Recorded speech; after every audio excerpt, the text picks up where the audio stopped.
There are a lot of questions today after a popular reality series abruptly halted production over the weekend. Let's get you caught up on that story and more for today's ET Update. Entertainment Tonight senior news editor Jen Peros is here to help explain. Jen, what has Entertainment Tonight learned about this incident? What happened? Okay, so obviously something very serious happened. We're still trying to figure out and confirm the exact details. But basically what we know, of course, Bachelor in Paradise, which is this show that every Bachelor and Bachelorette fan loves, right? It's basically all the outcasts. I was going to say rejects, but yeah, outcasts. Yeah. Basically all the rejects from seasons past come, and they basically put them in a house with free booze and cameras in Mexico. And what just could be better? Sit back and just wait to see what happens. So apparently, allegedly, something happened in the pool between Corinne and Demario Jackson. He's actually a contestant in Rachel Lindsay's season. Rachel, of course, is the Bachelorette filming just wrapped. So most people don't even know who this guy is just yet. You know, we saw him, of course, getting booted off the second episode. But yeah, so apparently something happened between the two of them. A source close to the production tells us that they were both drinking and something happened in the pool.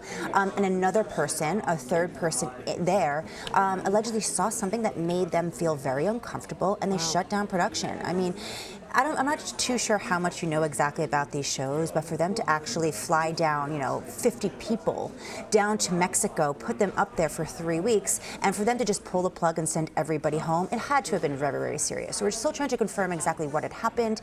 We know that everybody's back in the U.S. Production has been suspended indefinitely. Sources are telling us now that the contestants were told, listen, don't have any hope that we're going to continue filming this again. Wow. The season's done. And it's a really big blow for ABC, but again, something really serious must have had happened for them to end this. Well, because they've been doing this for so long, and it's amazing. There's always been cameras there. It's always been that combination of alcohol and all of these people, men and women together. Yeah, and that's the point. So you have to wonder how bad had it been, or had anything happened before now? Maybe that question starts coming out as well. One other piece of news we want to get to: Anderson Cooper has actually now responded. We've heard a little something about Kathy Griffin and her photo controversy, and obviously firing from CNN. Yeah, so when this first happened a couple weeks ago, Anderson Cooper went on his Twitter and he said, listen, I'm not a fan of Kathy Griffin.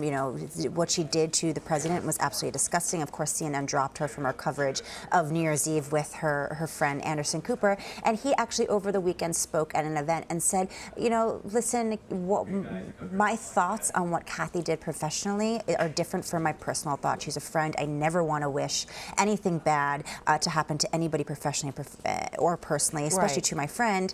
And I do feel bad for Kathy, how he feels about her work. He said, listen, because we're such good friends means that I'm allowed to say my real thoughts and my real feelings on what she did, and what I think she did was wrong. And so it should be interesting to see, well, first off, what Kathy is going to do from now on. All of her shows have been canceled. She's lost a lot of deals, endorsement deals and work opportunities. I don't know where she's going to end up next. Right. We've seen it before, though. Sometimes there's a bounce back in a few years. At some point, somebody's willing to give you that chance. Of course, everybody forgives and forgets, and hopefully it will happen with Kathy. Listen, what she did with the president was terrible, but she's happy, and she's funny and she's successful. Hopefully she can get everyone's forgiveness. And good perspective from Anderson Cooper. Exactly. Really good perspective. Jen Peros, thank you. Thank you.